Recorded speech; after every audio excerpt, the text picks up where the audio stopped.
Welcome to this special episode of our podcast from the Energy Consortium at IIT Madras. In this series, we will dive into cutting-edge research and innovations that are going to be shaping the future of energy, sustainability, and climate action. The Energy Consortium is a collaborative platform bringing together researchers, industry leaders, and policy makers to address global energy challenges through multidisciplinary solutions. In this episode, you will hear from specialists in energy. So let's get started. Dr. Omkar Singh Kushwaha specializes in chemistry, polymers, nanomaterials, and scale-up of sustainable technologies. With expertise in CCUS, process design, and UN development goals, he actively collaborates to advance scientific innovation. Hello, Dr. Omkar. I appreciate you taking the time to speak with me today. To start with, could you introduce yourself and describe your role at the Energy Consortium? Yeah. So my primary role as a senior principal project scientist right now, it is, if you ask me, it's a 360-degree growth and development of Energy Consortium as such, which starts from the recruitment of the relevant project staff, finding the projects, writing the project proposals, defending them, looking into the interacting with the industrial partners, government agencies directly one-to-one, finding out of their challenges. Out of those challenges, looking into their budgetary constraints. Based on the budgets, I have to write down the projects, which can be from 4 pages. It could be 400 pages project. This proposal, it could be a single problem project, and it could be multi-aspect projects. So by this time, I wrote multiple projects. If you ask me the exact number, I wrote more than 30 projects.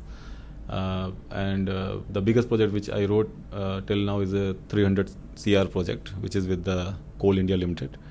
That has to be divided into 2 phases because of the money that is required for that.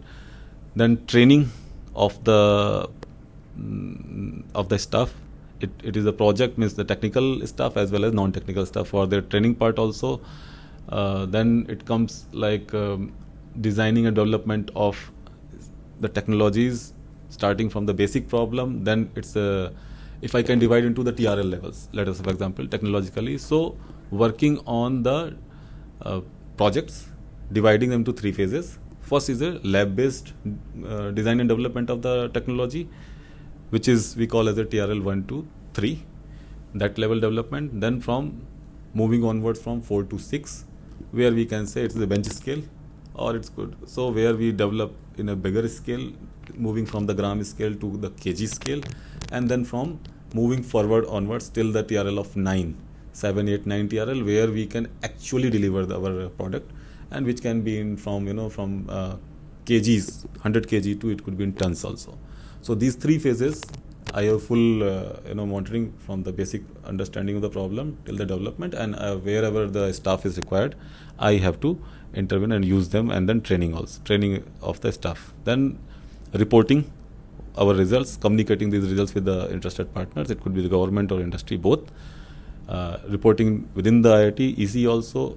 The meetings, whenever the jobs are in, means the kind of roles, responsibilities given by the EC, whenever it is required. Could you elaborate on your primary area of research focus?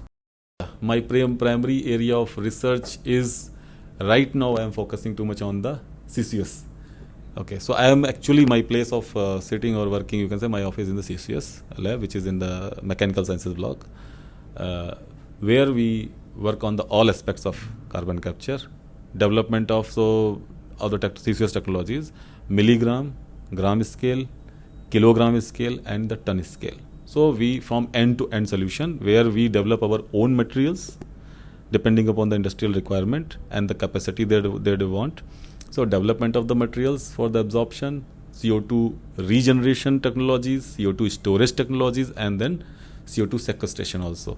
And the catalytic conversion of CO2, whatever we capture, depending upon the industrial requirement, we also provide the solutions. So say, for example, some industries, they want the CO2 to be converted to methanol.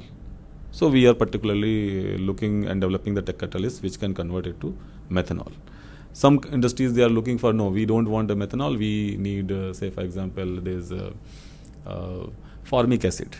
So we have to look into the catalyst. We develop the catalyst or the technologies which can convert into, we can say, cost-effective way of producing these acids. In your view, why is CCUS important? At present, which are totally depending upon the CO2 capture. One aspect of the CCUS, I will tell you why it is very relevant for India. This I want to emphasize, and it should be underlined also. Because India is a developing nation, we are the most populous country.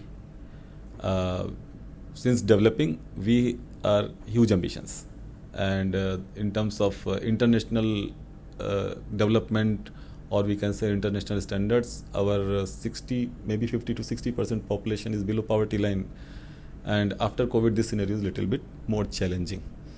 So looking into fulfilling of either it is infrastructure for the, say for example, housing infrastructure for all this population in the coming days, the road transport, and then infrastructure related to, say for example, airports, air connectivity we want, and the kind of projects which we are aiming for, say for example, either the hyperloop or it is a bullet train projects. So we require a huge infrastructure. That infrastructure totally depends on the cement and steel industries production. So that means that maybe 5 to 10 times of current production we need to have in these industries, these sectors, which is again directly or indirectly associated with CO2 emissions. So on a normal scale, we can say 1 ton of steel production, it generates 500 kg, means half a ton of CO2. Similar numbers are with the cement also.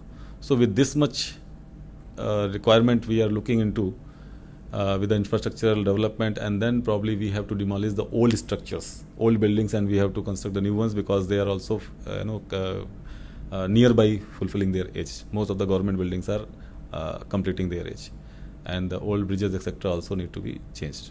So we can say the modernize. So looking into all these aspects, our requirement is quite huge. In that aspect, if we see, so one side we need a green steel, green cement, green fuels, but they will not come easily. For that, they need to have CO2 captured first of all, or emissionless production, which is not possible with any of the existing technology. That means our expertise in the CCUS, where we are going to capture the CO2 at the on-site, then we are going to convert the CO2 into useful products or chemicals, and then whatever we cannot convert or we cannot store, the excess of what it is there, right? That CO2 we are going to sequester. That is what the plan we have right now. So looking into this, the energy demand is also going to increase. The lifestyles are changing, everything is automated. Even for the EV, we require electricity. So for electricity will also not come for free. It requires either coal or some conventional gas-based power plants. So again, they are associated with the huge CO2 emissions. So looking into fulfilling all these scenarios, where we are first of all want to be a developed nation by 2047. The target is very nearby approaching. We have hardly 20 years in our hand. Then at the same time, the population is also growing to increase. The standards have to be increased. Infrastructure development has to happen. Looking into all these aspects, this requires a very so India is going to be the net CO2 emissions, or maybe it may become the number one CO2 emission country in the world as well. So we don't want to be counted into there anyway. So for that we require a very huge infrastructural investment, and the commitment, and then the promises from the engineers and the researchers and the government that we are going as a one unit, as a nation, to address this issue and to achieve this target of net zero. So developed nation as well as net zero. A lot of UN SDG goals, out of total 70 goals, it takes care of almost 8 to 10 goals in one, because the health is also important.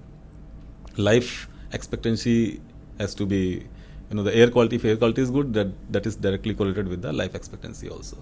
So that also makes it a very promising avenue of R&D for all across the world.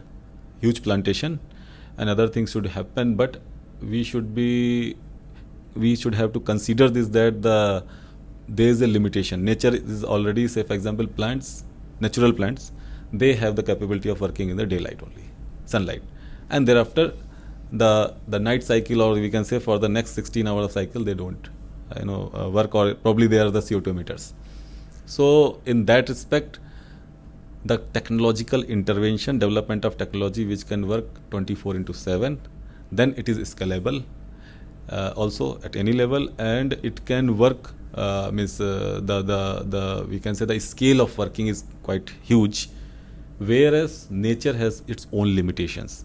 It cannot work in tandem with our requirement. Not totally rely on that, because when we are setting a goal of reaching all sorts of development as well as at the same time to be a net zero, this is going to be very, very challenging. So alone it cannot be, we can totally rely on the natural solutions of either via the CO2 which goes in the sea, or which can be converted into O2 by the plants itself.